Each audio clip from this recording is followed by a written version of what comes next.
Hello everyone. If you've been following along for the previous videos, you will know that I've been having some motor trouble. And you can watch those previous videos if you want to learn more. But if you don't want to learn more, don't watch the previous videos. So long story short, it's just time for some fresh, shiny new motors on my quad. But first, we need to have a little chat about the current state of freestyle drones because it's getting ridiculous. All right, there's an obsession with big numbers. So I want you to envision just your average freestyle drone that carries a GoPro, all right? How many blades does its props have? Probably 3 blades, right? 3 is not that big of a number, but it's bigger than 2. Look, 2 blades. Why do you need all those blades? How many cells does its battery have? Probably 6 cells. 6 is a big number. Yeah.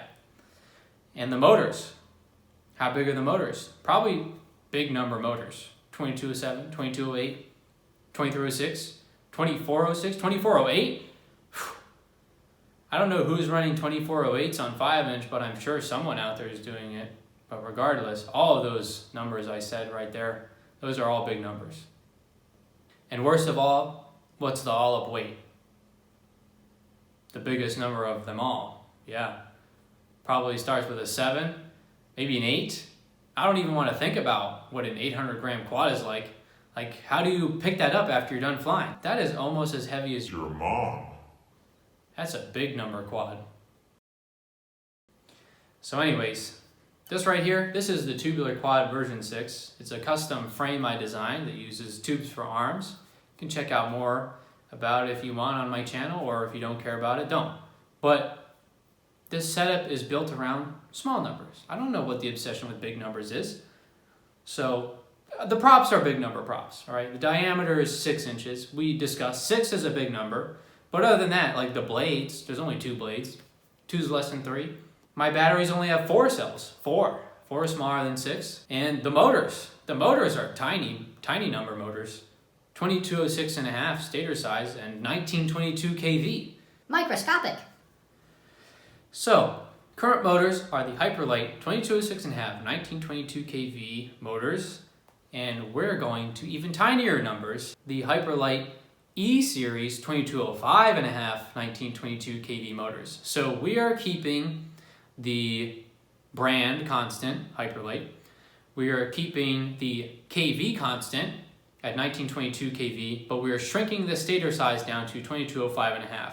And the only other difference that I'm aware of between these motors is that the E-Series has a steel shaft and the Team Edition has the titanium shaft. So basically, this is going to be a test of can we get away with an even smaller motor on this lightweight 6-inch freestyle rig, and maybe that will convince some of you out there running big number motors to go down in motor size, because there are some benefits of running smaller motors. Motors are a lot of the weight of your quad, so getting lightweight motors means you reduce the all-up weight, which increases pretty much every metric of performance of a quad. And it's also taking weight away from the ends of the arms, which reduces the moment of inertia. So it means the quad is less resistive to changing its rate of rotation. So let's slap these motors on here and see, can this thing handle 2205.5. And one last thing to mention is that if you're running big number motors and you don't tune your PIDs, you are not getting the maximum performance out of your big number motors, because you need an aggressive PID tune for those motors to actually output their max amount of torque when you're doing fast maneuvers. So just keep that in mind. Make sure you tune your PIDs, otherwise you're not getting the max potential out of your big motors. All right, so quickly before I swap the motors, let's see how much this thing weighs right now with the 2206.5s. 317.6, so about 318 grams dry. So let's change the motors and then see how much it weighs with the new 2205.5s. All right, we have the new motors on. Let's weigh it again. 310.7 grams, call it 311 grams. So we've saved about 7 grams, and that doesn't seem like too much, but it is weight at the very ends of the arms.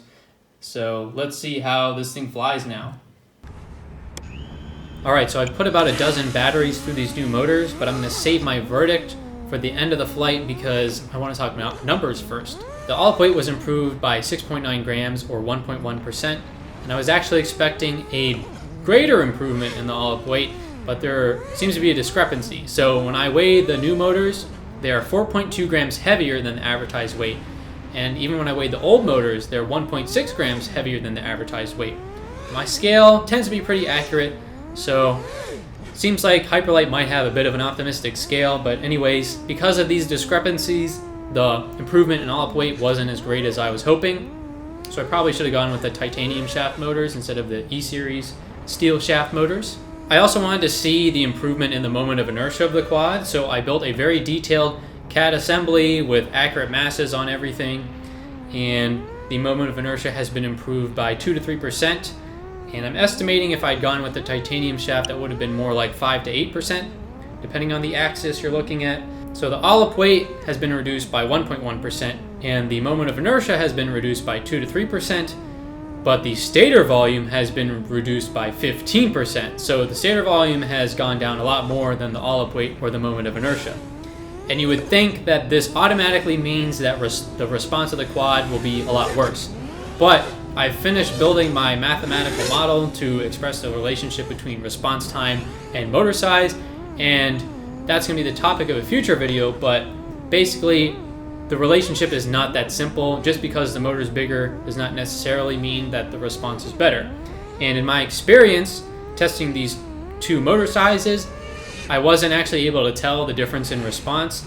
Now this wasn't a super scientific test because I was unable to test the motors back to back because I'm only using one frame, but the difference was small enough that it wasn't noticeable in these test conditions. What was noticeable though was the reduction in full throttle thrust. Not very surprising given that the motors are smaller. However, I actually prefer the lower thrust of the newer motors because it makes the throttle stick less sensitive and it makes the quad easier to control, especially when hitting gaps.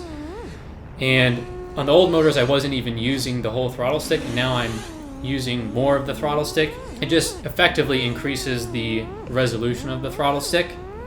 So my takeaways here are that, at least in this case, going down in motor size does not make a noticeable difference in the response of the quad. So based on this, my recommendation would be choose the smallest motors possible while still maintaining the peak thrust you want.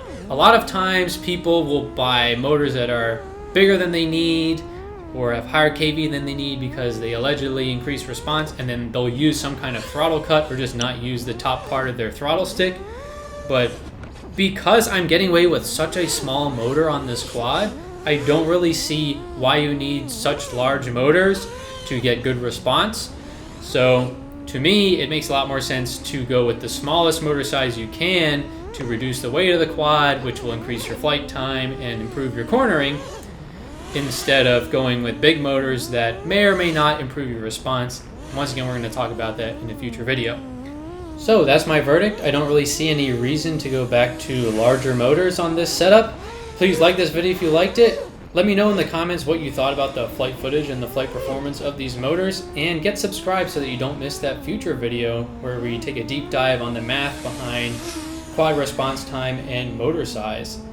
Lastly, if you get value out of these videos or you use an ad blocker, please consider supporting me on Patreon. Links to the Patreon, Discord, and Instagram are in the description below. Thanks for watching.